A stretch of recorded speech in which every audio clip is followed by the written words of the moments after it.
huge welcome to our webinar on the future of segmentation. I'm Matilda, Managing Director here at Truth Consulting. I mean, we've been absolutely blown away by the interest in this webinar. And I think what's so amazing is the breadth and diversity of people from different roles signing up for this webinar. You know, people from product, from marketing, from agencies, from client side. And that makes it extra special to talk to everyone today. It feels like a very timely topic to talk about the future of segmentations. We have a saying here at Truth Consulting that the future is now. The signals of tomorrow are already here, and that's absolutely true for segmentations as well. So let's get straight into it. I've got Katherine with me here today, Senior Director at Truth, and she'll really cringe when I'm saying this, but she's an absolute segmentation guru. Our clients also recognize, and she goes by segmentation guru by them as well. And I think the reason for the guru status is that she's done segmentation models and frameworks from adults and kids' passions to gaming, DIY, financial well-being, fitness, like everything you need in life, really. So before we start, I want to set a little bit of the scene of where we're coming from. And Katherine will be talking a lot about love and emotions. And that might seem a little bit strange for something that can also feel quite scientific, like segmentations. But a segmentation that isn't loved and loved by everyone across function isn't going to create action. So that's why emotion and love is so fundamental to segmentation work. We're an insight consultancy and research is vital, but what matters is also landing in action. And what I really love about Katherine's approach to segmentations is how methods agnostic she is and how she always picks methods depending on the brief, how she experiments with technology, with AI, and how the future and being future focused is so fundamental to the segmentation work that she does. And that is very much core of how we see any work at Truth Consulting. I think also when we do segmentations and any work we do, of course, customers are absolutely key. Customer segmentations and customer strategy is often an output from customer segmentations, but also the culture that sits around what's happening in customers' lives. The cultural context is hugely important, being culturally relevant. Category is important too, the disruptions in the category, where there's white space and opportunity. And of course, then company vision and values is what drives everything forward. And that's the holistic point of view where we shape segmentation work. And so this really is a love letter to successful segmentations. And Katherine, take it away. Thank you. I thought you were about to say it's a love letter to me then, Matilda, which I was going to graciously accept. Thank you so much, Matilda. That's a lovely introduction. And I am genuinely thrilled to be hosting a session on the future of segmentation. Segmentation is something I've been super passionate about for a very long time. As one of the most strategic and foundational pieces of insight an organisation can undertake, I've seen firsthand how segmentations can help businesses see their audiences more clearly, connect more deeply, and act more decisively. And what we'll be sharing with you today is really a synthesis of our experience, the wins, the missteps, and all the lessons learned along the way. And this webinar has been shaped by the many voices. And before we jump in, I did want to extend a heartfelt thank you to my brilliant teammates at Truth, you know who you are, and to some of our wonderful and dearest clients at Philips and Lego Group, amongst others, who've generously given their time, their reflections and wisdom that have enriched today's presentation. So what will we be covering? Disclosure, this webinar is not a tech demo. So if you're here expecting an hour's presentation on how AI is disrupting the art of segmentation, you might be in for a disappointment. But don't go anywhere. Instead, we'll be exploring how segmentation can thrive in a future that's both tech-enabled and human-centered. We'll talk about why co-creation is the beating heart of segmentation that lives and breathes across an organization, how to balance simplicity with nuance and actionability with ambition, the importance of cultural relevance, emotional resonance, and organizational fit. And yes, where Gen AI and other sources of insight can support and enhance the craft. What we won't be doing is reducing segmentation to a single methodology or a shiny new tool. This isn't about shortcuts and silver bullets. It's about best practice elevated. It's about respecting the art and science of segmentation and the people that make it happen. So whether you're a strategist or a researcher or a marketeer, or just someone curious about how to better understand and serve your audience, this session's for you. As we go through the presentation, please feel free to kind of share your reflections, your anecdotes, and of course your questions as we go. We'll come back to try and answer some questions towards the end. And a promise to you now that any questions we don't get to kind of fully cover and address today, we'll come back to you over the coming days. So I think it's appropriate to start with the dream and paint a picture of what this looks like. A dream is the segmentation that doesn't just inform strategy. It inspires action, connects emotionally, and endures across teams and time. When we talk about segmentation, we often start with really big and bold ambitions. It's a significant investment for any organisation and needs to serve many business needs. What a segmentation sets us out to do is empower us as an organisation in alignment of our choices about where to play and how to win. And it's about enabling strategic priorities with clarity and with confidence. The dream is also a segmentation that offers longevity, one that's rooted in meaningful personas, moments, needs or occasions that are built to stand the test of time. A tool that works across functional teams, across markets and disciplines, a framework that feels intuitive and usable and even a little bit loved. We want it to be built from the outside in, capturing the consumer and cultural truths that give it the traction it needs to be relevant and shaped from the inside out, to be aligned with business priorities and strategic direction.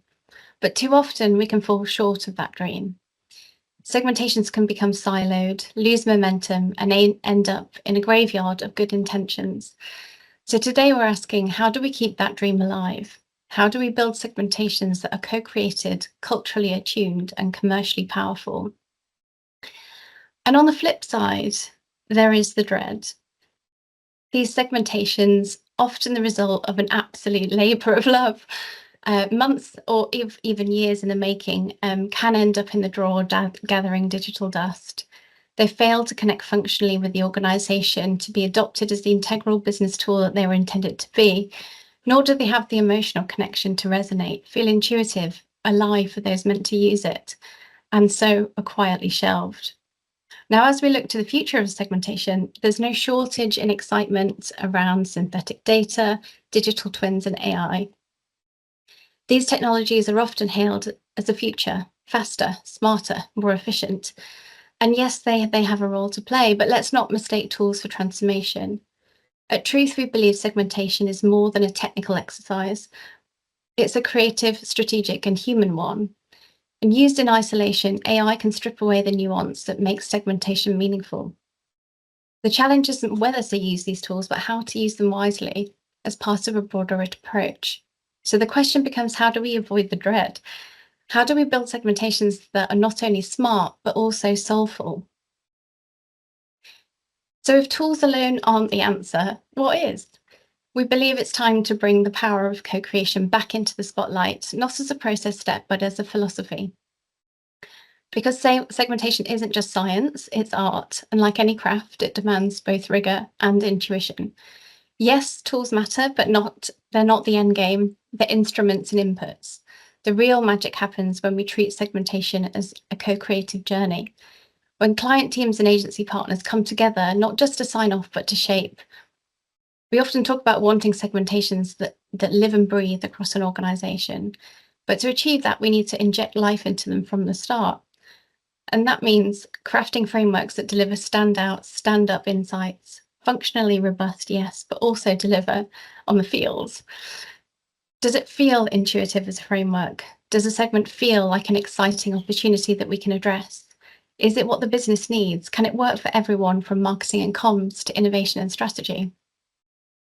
When segmentation is co-created with care, it doesn't just land, it lives.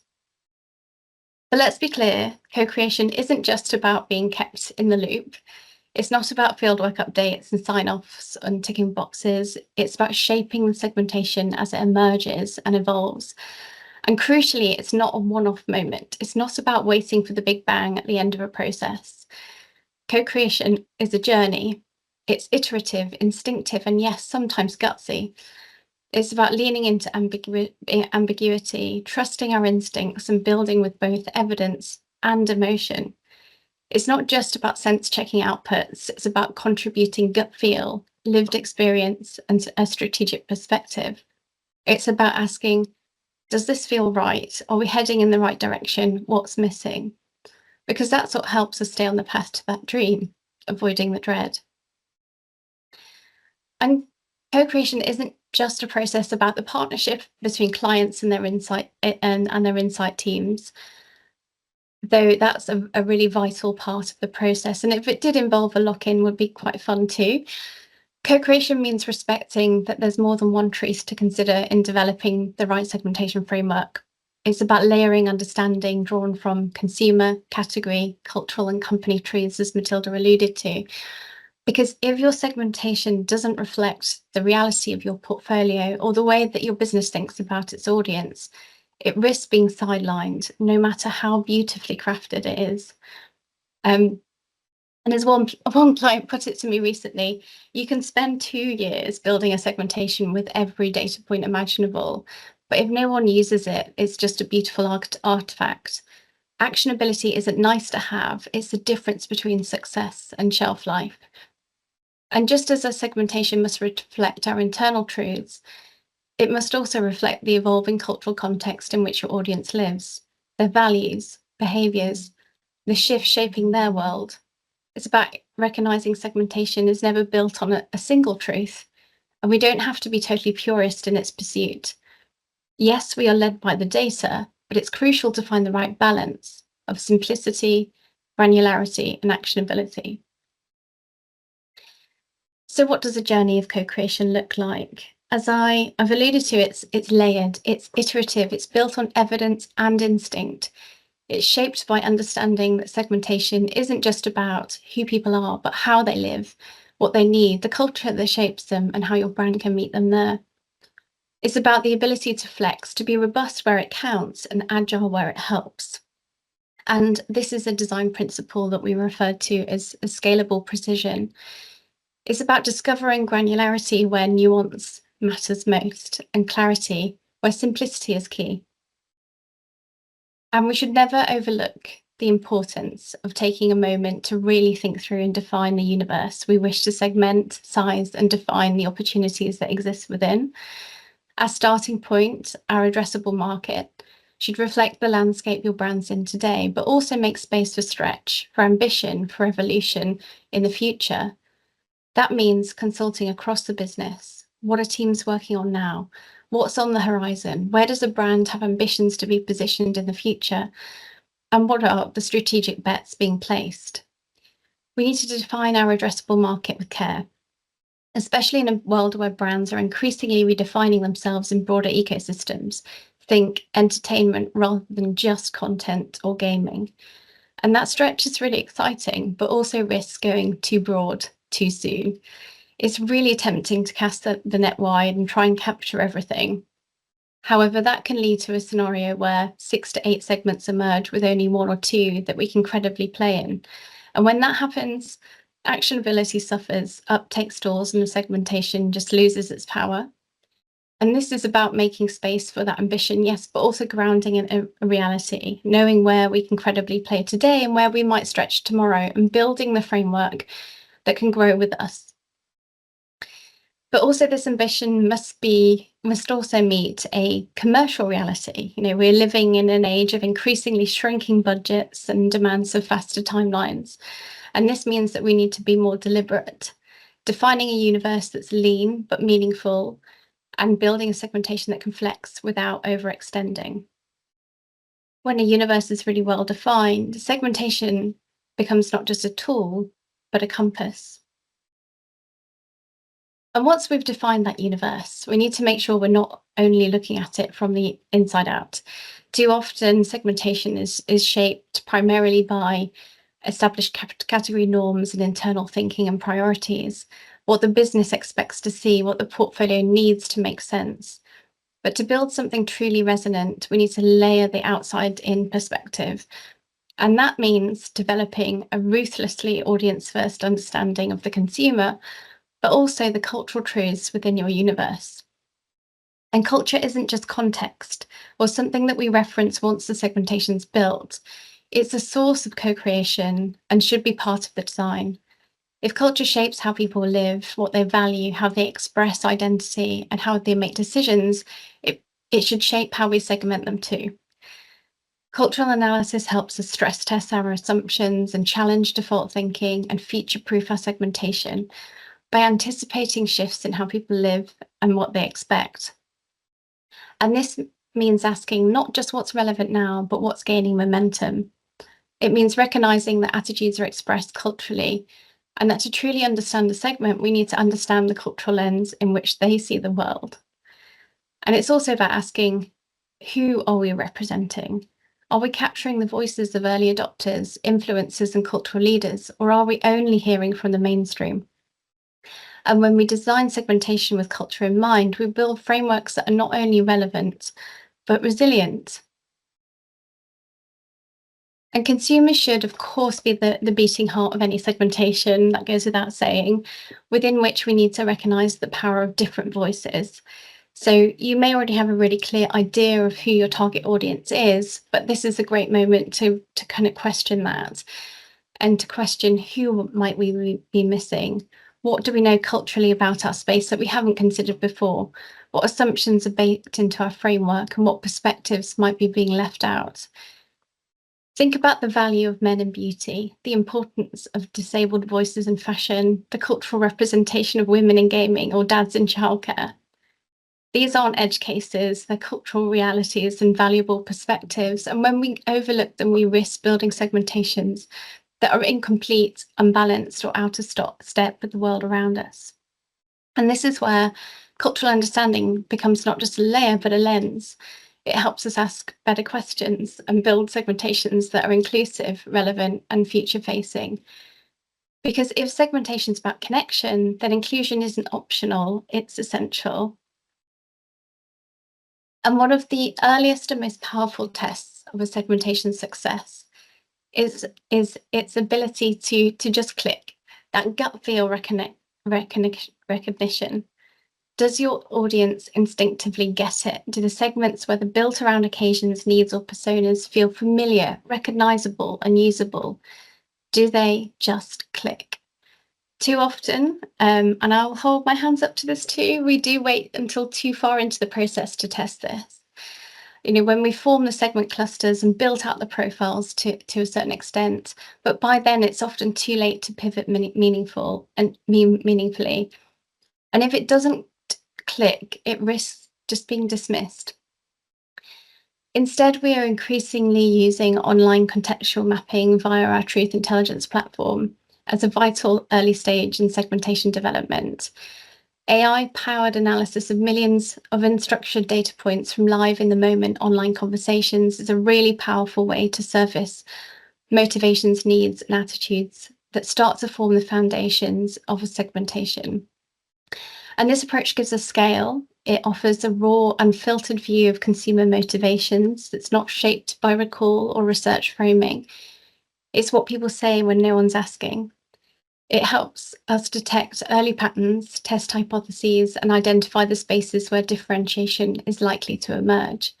And this early read gives us a chance to ask, what rings true? What's missing? What's useful? What's hard to target? It also helps us accelerate and streamline questionnaire design later on, reducing the number of inputs and making the quantitative phase more efficient and hypothesis-led. And this approach ultimately gives us a triple lock. If you can find the same motivations online, in qualitative research and in quant, we can be extremely confident that they're real, relevant, and ready to activate. And just as an example, in working with a client recently in an emergent fintech space, we used online conversational mapping to identify and cluster motivational spaces for investing. And themes of ideology, profit, risk-taking, and community all emerged. These weren't clear segments or personas yet, but gave us a sense of the universe we were operating in. They helped us test clickability before we committed to structure. And this approach isn't just relevant for emergent categories needing to explore new or evolving needs that may not be well understood, but also for established brands looking up and out, like those expanding from a defined category into a wider cultural space. It helps us understand broader needs and cultural drivers that the brand may not fulfill today, but could stretch into tomorrow. So clickability isn't just about validation, it's about co-creation. And this kind of agile exploratory approach helps build trust. It invites feedback. It lets people raise their hand and say, hang on a sec, something's not landing here and we need to revisit this earlier on. Because when segmentation clicks early, it's far more likely to stick later on. And primary quantitative research will remain the backbone of the vast majority of segmentation frameworks, and we believe will do so in the future. It provides the rigor and scale needed to define and commercially size audiences or opportunities with clarity and confidence. But while the numbers matter, the way we build around them is evolving. There's no shortage of established models, many grounded in brilliant academic and robust psychological or needs-based theory. And these frameworks serve a purpose. They offer consistency and structure. They're familiar, efficient, and often feel like a safe bet. Yet in a world that's shifting faster than ever, the question is whether they can truly keep pace. Can they flex to meet the nuanced demands of modern brands, or are they simply reiterating what we already know, providing no new insight or real competitive advantage? Working within an established model can feel like an exercise of confirmation rather than exploration. Bespoke segmentation is not just about consultation, it's about co-creation. It's about building frameworks that are responsive, intuitive, grounded in the truths that matter. It's also important to remember that no single segmentation can do it all. I've said it, but we can try and do a lot. And trying to stretch one framework equally across strategy, portfolio, innovation, comms, media, go-to-market, retail often dilutes its impact. Segmentations are frequently asked to serve multiple masters, but that doesn't mean that they should do so alone. Instead, think of your segmentation as a strategic spine, a central framework that provides structure and direction with modular spokes that can connect out to other tools and data sources and use cases. Bespoke approaches offer the flexibility to adapt, the agility to evolve, and the relevance to resonate. And they're not just a static framework. It's a living tool designed to grow with the business and stay connected to the world around it. And words matter more than we often admit. The language used to describe your segments doesn't just label them, it shapes how they're understood, shared, and adopted across the organisation. When done well, it becomes word of mouth, resonant, memorable. When done poorly, it risks alienating teams and undermining the very segmentation it's meant to support. And this isn't about being nitpicking or semantic. It's about recognising that words really matter. The ambition with any segmentation is about creating a common language and understanding that travels across functional teams and geographies, enabling everyone to see the opportunity in the same way. And when teams across product, marketing, and strategy speak the same segmentation language, it becomes part of how the business thinks and acts. And at the heart of that ambition lies one of the most emotional decisions in the process. It's naming our segments. I appreciate there's probably a few people dialed in giggling to themselves because they've heard me say that a million times. But when naming our segments, we need to ask, will people get it straight away? Is it simple and clear or needlessly complicated? Does it inspire or feel aspirational? Or does it feel a bit flat? Teams need to see the opportunity in all segments, even if they're not the most exciting early adopters, progressive thinkers, or premium payers. We need to ask, will it work across different languages and cultures? This is really important, of course, for international audiences where English or the primary language in which it's being built is a first language. We need to avoid using clever wordplay that doesn't always translate, even if it is strategic poetry. And does the shortened version that will ultimately become the primary nickname or reference that will be used, does that still work? Remember, naming isn't just a label, it's an expression of identity, aspiration, and connection to your segmentation, and co-creation is a really critical part of nomenclature. And segmentation should never be a closed door process with a grand reveal. Ta-da! It should be a shared journey, not just a finished product that we hand down or hand over the fence. When people are involved in shaping it, they're far more likely to champion it. This is the IKEA effect in action. We value what we help build.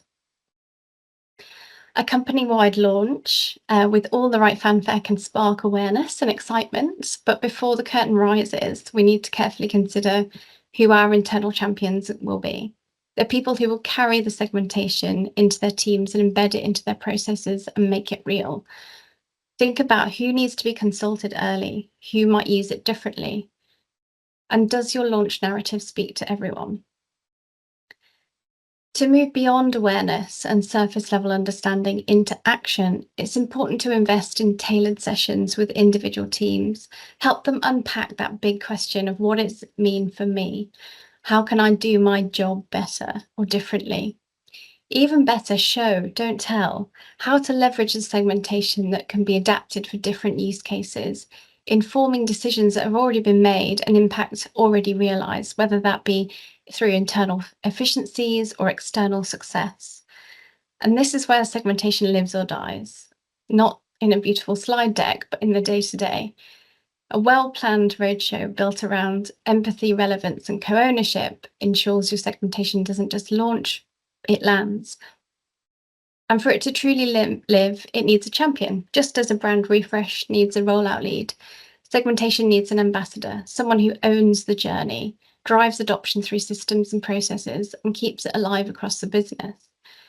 When segmentation becomes a filter for your dashboards, a dimension for your trackers, or a persona for your planning tools, it becomes part of everyday decisions, embedded in systems and minds. And empathy is the engine of co-creation. I'm sure many of you are familiar with the incredible Maya Angelou quote that people don't just remember what you tell them, they remember how you make them feel. And that's the most effective, and that's why the most effective segmentation launches invite people to experience segments, not just introduce them. And there are a whole host of ways to do that, including things like immersive workshops that create environments where teams can interact with segments and not just hear about them. Tactile tools, things like film, animation, even top trump cards have been a kind of handy tool up your sleeve to bring personas to life. And I'm a big fan of playful profiling exercises that ask teams to imagine, what would the segment's ideal holiday look like? How would they celebrate a birthday? What are they saving for? And these aren't just exercises, they are acts of translation that help embed the segments in memory and in internal culture. And when people engage with segments hands-on, they begin to see them not as abstract archetypes, but as real people with real needs. And those moments of emotional connection foster ownership. When people feel it, they remember it. And when they've helped build it, they carry it forward. And you probably thought I wasn't going to mention it again, but there is a time and a place for integrating AI into our segmentations. And we've been really enjoying experimenting and innovating with some new platforms and emerging tools that help make segmentation more efficient, but also more alive.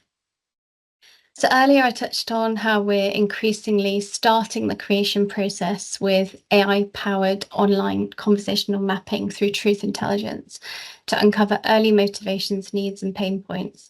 And these insights being used to shape smarter, leaner surveys and help avoid the trap of over-engineering.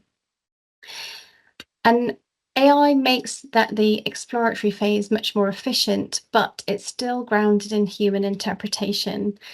So whilst it won't build your segmentation for you, sorry guys, it can help keep it breathing long after launch. So we think of AI as the spark, not just the shortcut. Digital twins are, of course, transforming the way segmentation lives inside an organization.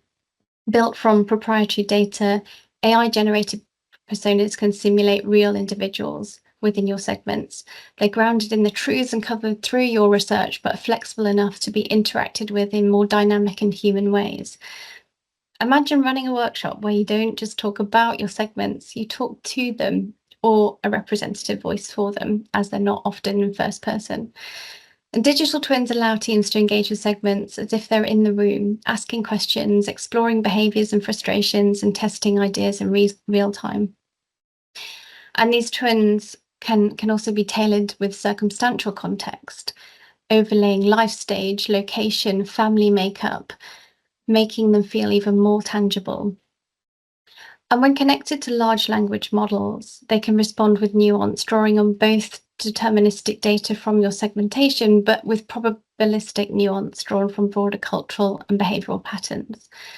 And beyond workshops, digital twins offer some real practical advantages. They can enable synthetic sampling, allowing us to run quick surveys or ideation tests without the cost or complexity of traditional fieldwork. But I think most importantly, they can help democratize segmentations and enable them to stay switched on. It's a really powerful way to make segmentation accessible and alive across an organization, particularly for those who might otherwise, and understandably, struggle with data-heavy decks or self-serve dashboards. They invite curiosity, spark creativity, foster empathy, and in so doing so, they help our segmentation live on in everyday decisions. And as I've touched on earlier, segmentations aren't static frameworks. They should be living tools that need to evolve with the world around them.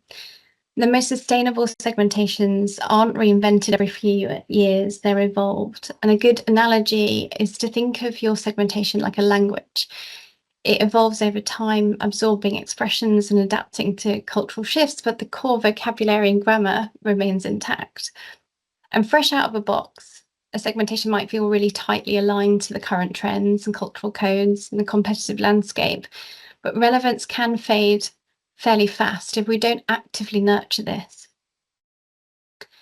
To ensure longevity, segmentations must stay culturally switched on, and that means revisiting them regularly, whether in response to a creative brief, an innovation cycle, or just a periodic refresh. These moments aren't just maintenance, they're opportunities to re-engage with the shift shaping your audience and market. So this isn't about chasing trends, it's about understanding how attitudes and behaviours are expressed in culture and using those insights to keep segmentation resonant and responsive. And AI is helping us do this in new ways by facilitating at-scale data collection and enabling more nuanced and cost-effective analysis. Rather than trying to perfectly recreate segments, AI can offer meaningful proxies, giving us ways to continuously update our understanding of consumer attitudes and context, which is especially critical in a world where budgets are tight and the pace of change is accelerating. We've seen already how code can help us approximate segments, but we're now moving further, training AI models to track more granular and nuanced consumer conversations, giving us a live, ongoing pulse of what's shifting in real time. And we can keep segmentations culturally switched on by layering fresh, real-world insight blending qualitative research that brings texture and nuance from lived experiences, expert consultation that surfaces new or emerging perspectives. And at Truth, we're incredibly privileged and proud to partner with Ashoka, giving us access to the world's largest network of social entrepreneurs, and cultural deep dives using social analytics, influencer tracking, and semiotics to map the cultural signals shaping segment behaviours. And these methods allow us to go beyond point in time personas or need states and tap into live, unstructured data to understand how segments are being shaped in the moment. For example, we can track which influencers are resonating with a segment, what topics are trending in their communities, or how behaviours shift around key occasions like back to school, Ramadan, or Pride. It's how we keep segmentation fresh, responsive, and in tune with the people it's meant to represent. And when we get this right, it enables campaigns, innovation, and messaging to align with what truly matters to audiences in the moment. And I like to think of it like this: segmentations need to both stick and twist. What we stick with is the enduring strategic framework, the segments built on long-term mindsets, values, attitudes that are enduring, guiding long-term decisions. And the twist is the cultural injections, the fresh insights that help us adapt and engage. And that dual lens helps us stay relevant without losing the strategic clarity. And if we want segmentations to drive action and to stay relevant, we have to invest in them. That's how we avoid the graveyard of forgotten frameworks and to ensure our work continues to make a difference. So as you leave today, I'd ask yourself, what would you do to keep your segmentation switch on? Thank you. Yeah. Wow, Katherine, that you've coined so many terms there, like gutsy segmentations, soulful segmentations, segmentations that twist and turns. Amazing. Thank you so much. Like so much food for thought there. And thank you everyone for listening, for joining, and staying. And now we can have a time for a chat. So if you have been listening to the presentation, this is the time for a bit of a Q&A. There is a Q&A that you can just jump in and ask your questions. We'll try to get to as many as possible today, but if we don't have time to answer all of them, we promise we'll get back to you and answer them in another forum. I wanted to jump in with a question from Jewett here, and it really resonates with me actually. A lot of questions from clients at the moment is about time and efficiency, and you talk about co-creation involving lots of stakeholders, lots of craft that goes into segmentation, but how do you balance the speed and efficiency kind of need with co-creation? Yeah, that's a really great question, and a kind of real tension that many of us have faced, I think. I would say that co-creation doesn't have to mean slowing down. Actually, I think it can accelerate alignment, adoption, impact, if there is a really clear framework and purposeful collaboration. So I think it's really, really key to embed co-creation as a principle of ways of working from the get-go. We also kind of need to define those non-negotiables and align on the objectives up front, including what we're deprioritizing and not going to be achieving or addressing through our segmentation work, and having that as our North Star that we keep coming back to. I'm always a kind of keen advocate in investing in consultation across different end user groups. So even if you have a really well-defined brief and a clear idea of what it is that you want to achieve, that engagement process and hearing straight from the horse's mouth, so to speak, is a really, really valuable exercise. And I think it's also about designing very structured co-creation moments throughout your process to keep the engagement high without slowing the process. And also we can leverage agile principles like working in sprints, and sharing unpolished work in progress prototypes, or early insights of feedback. But of course, that requires a level of partnership and trust, from all parties to work in that way. And then, of course, some of the tools and processes and platforms I've kind of talked to today that help accelerate and make more efficient exploratory phases, and streamlining future quantitative phases can help reduce that and create those efficiencies as well. Yeah, so kind of agile co-creation. Yeah. That makes sense. Yeah. I like the idea of building it in from the start as well. We've got a question here from Kieran. How often should you update or kind of review your segmentation, especially if it's part of a tracker? Thank you for that question, Kieran. Yeah, no, good question. And something we get asked a lot, actually. I think I appreciate this is a sort of how long's a piece of string answer, which can be unhelpful, but it really does depend on the context, what it's being used for, and how quickly the kind of consumer and cultural context and competitive landscape is shifting. I would say that segmentations ideally should be tools that we're investing in for a kind of 10-year period. Unless there's a huge disruption that completely transforms the category, a new competitor entrant to the market, or something that really kind of flips the category norms on its head, that we need to kind of rethink. But coming back to the kind of company truths, that can also be a really big disruption for what the brand's doing or has aspirations for as well. So brands can often outgrow their segmentations if it doesn't keep pace. So what we would always advocate for is that you set up for longer term, but you need to continually evolve them. They shouldn't necessarily have to stay fixed or static over time.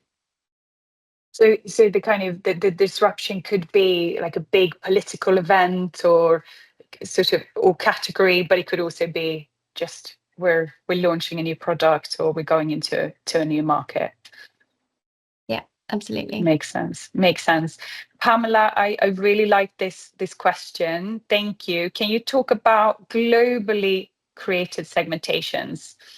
So across kind of X countries, and we get this question a lot, don't we, Katherine? So, but that then get drilled down locally. Is that a stick versus twist scenario where the stick is the overall construct, but the twist is allowing the local markets to infuse cultural nuance? So globally created, drilling down locally, and yes, yeah. no, How does that absolutely. work? Great question.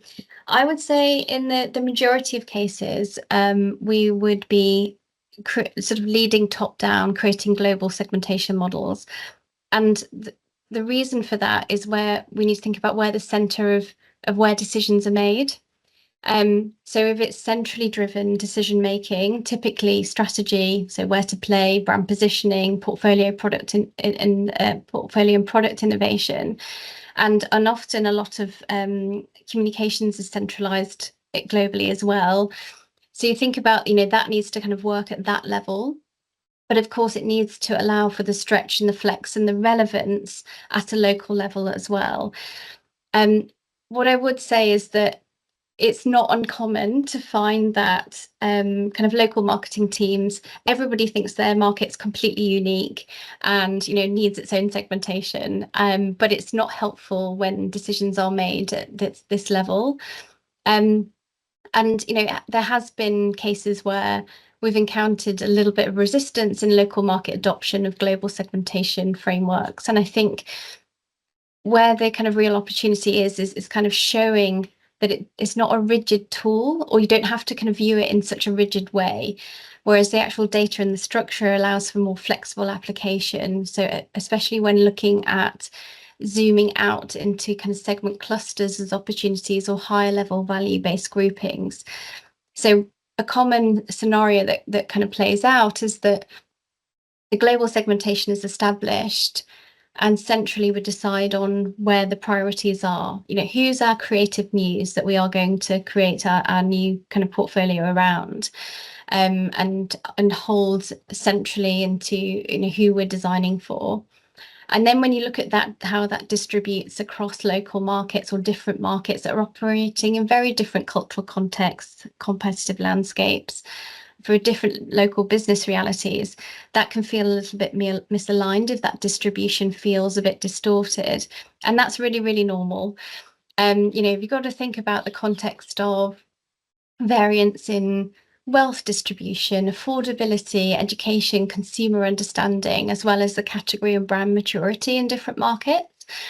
So what we say is that, that kind of aha moment where we kind of lift the lid on the idea of using it as a kind of flexible tool that you can adapt locally. So although the global strategy is looking at this priority opportunity over here, it doesn't mean that you can't create a local campaign that's targeting a completely different segment opportunity over here. Those things can coexist.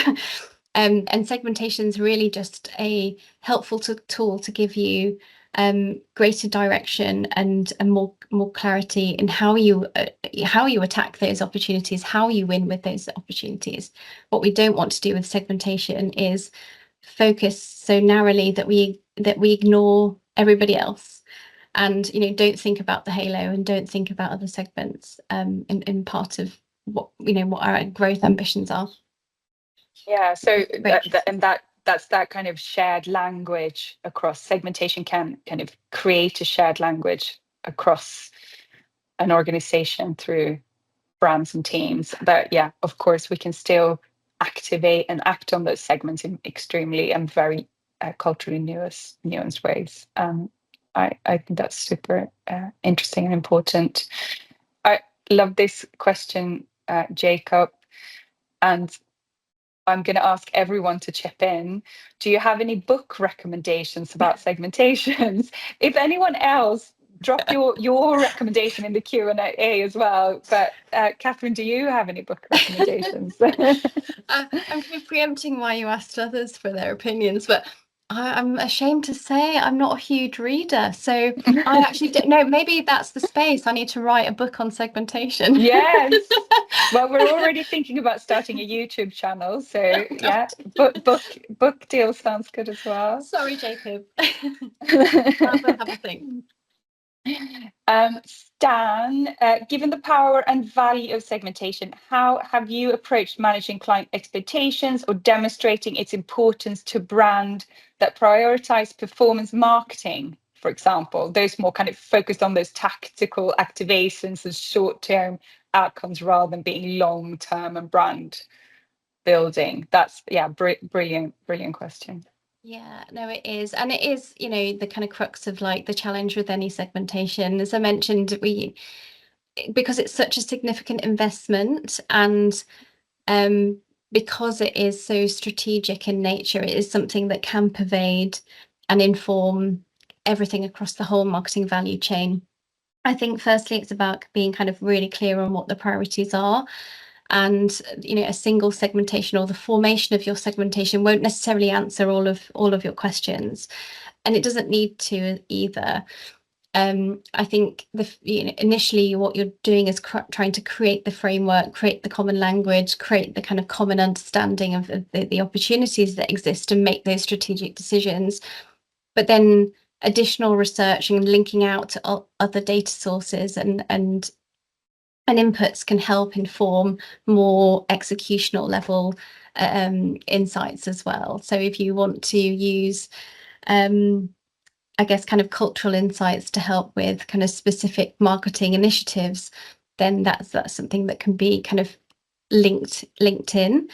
I guess I would also say that a really important part of building any segmentation is, as part of that upfront consultation process, is about making sure that we capture the right hooks to be able to connect out and to be able to do the commercial modeling and the commercial sizing parts when we're integrating kind of client data or performance data into the sizing and the analysis that we're doing. So that's a really important part of building our segmentation. So it's about working with the performance marketing team to work out, what would be helpful in helping inform or make your the decision making that you're doing easier and slicker. And what about if you got a marketing team saying, "Oh, we don't need a segmentation because we're using performance marketing, so we don't need that we don't need that investment. We can just work out how we can win on a tactical level." Yeah. Sell me a segmentation. I mean, that's one way to do it. I mean, I guess the challenge, the challenge back is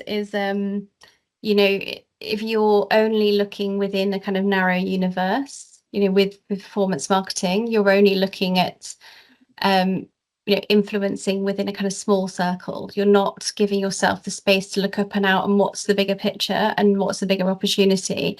So that might be kind of more executional, but how do we steal eyeballs, share, wallets from competitors and cut through? But it's not giving us the insights around how to grow the pie. It's only giving us the insights around how to steal more of the pie, if that makes sense. Yeah, nice. We have a question here about addressing scalability. So how do you address scalability challenges when applying co-creative segmentations to mass market brands with millions of customers? Since the process is dynamic and should have many more vectors across the sample. Mm-hmm.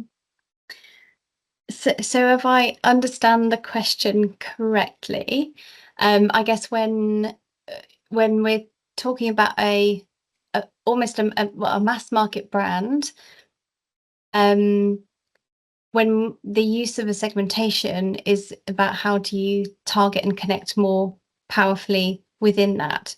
We are, as individuals, not mass market. We are very different. We make very different choices. We're influenced by very different things. You would meet us in very different places. So even with a mass market brand that has a universal relevance to lots of different people, we can still be more specific and more deliberate about how we target and connect more powerfully with different people. Great.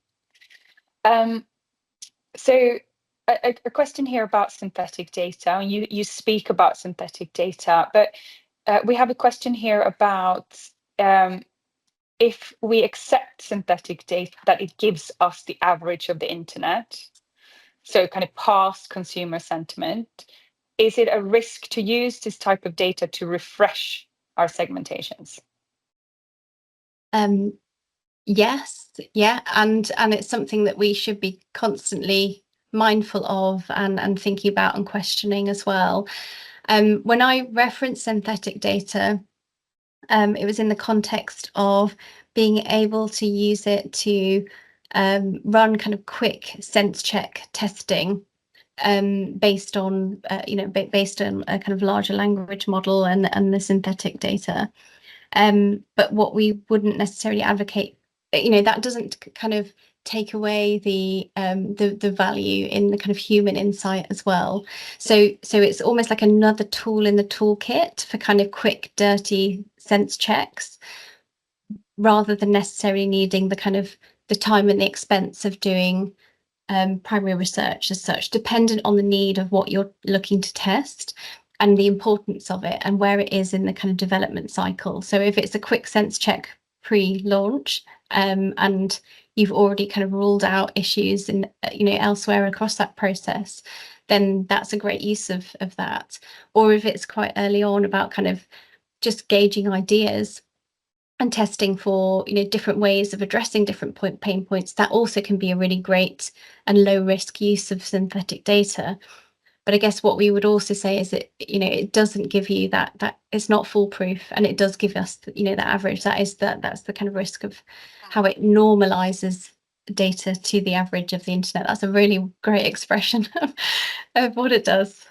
Yeah, so use it, but use it with a little bit of caution, and it's part of that amazing toolbox. It's part of the co-creation process. Amazing. Oh, this is a great question from Tom. Have you ever faced resistance within a client organization when trying to embed a new segmentation? And what caused it? How did you overcome it? I'd love to hear your stories here. For sure. I mean, we talked about like kind of local market adoption being quite a kind of common cause of tension that you need to kind of work through and allow people to see the ability to flex and use it. I'd say the other example is actually I'll be kind of told off for saying this, but it's actually in trying to embed segmentation frameworks with creative or innovation teams sometimes. So sometimes when you first introduce a framework, there can be some initial knee-jerk reactions around, oh, this feels quite boxy and restrictive and too formulaic for my creative needs and processes.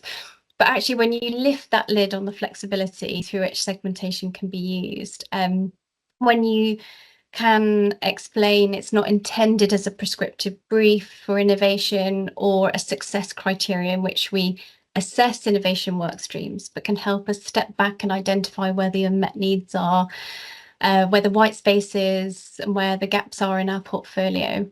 But also it can be used as a springboard for inspiration for innovation process, because it frames the opportunity in terms of the needs that we're fulfilling or the tensions that we need to address. And the other kind of like point that people's eyes lit up was when we explained how a segmentation tool is obviously commercially sized. So we can look at future innovation, but also retrospectively commercially size the opportunity represented by innovation concepts in development, and then therefore supporting the internal business case for investment. By being able to link it to the needs it would fulfill, or the competitors it would disrupt, or the audiences it would activate. And that's speaking the right language and being able to show there's a different use to or an angle into your segmentation to serve your needs, the company needs, as well as the consumer needs. Absolutely. Well, I've got a question for you as well, Katherine. Okay. I mean, we spoke earlier. I mean, you've kind of done segmentations about most things in life, like fitness and finance, and well-being and passions and gaming, and super interesting categories. Like, is there any category or any consumer group, anything that you would absolutely love doing a segmentation about? Oh gosh. Gosh, I feel really on the spot there. Okay, so I guess in a typical researcher sense, I can find genuine interest in almost every subject matter. And you're right, I have done quite a lot of segmentation and audience understanding in what people choose to invest their free time, passions, fandom, gaming, DIY projects. But I think it would be really great to kind of expand on this in two areas. One, I'd love to do something in kind of entertainment and content. And also by extension and slightly stretchier is actually the causes that people are passionate about and choose to align themselves with, and how they invest their time and support different charities, for example. Oh, so, yeah, that'd be very fascinating. Yeah. Amazing. I was thinking holidays as well. That'd be cool. Yeah. I need to think about my wish list a bit better. Thank you so much, Katherine. Thank you to so many people who have joined us today. Thank you for your amazing questions. It's been so great to have you here with Truth Consulting. If you've got any follow-up questions, please reach out. We're really happy to answer any burning questions, or if you just want to chat about segmentations. Thank you so much. Thank you, everyone. Thank you.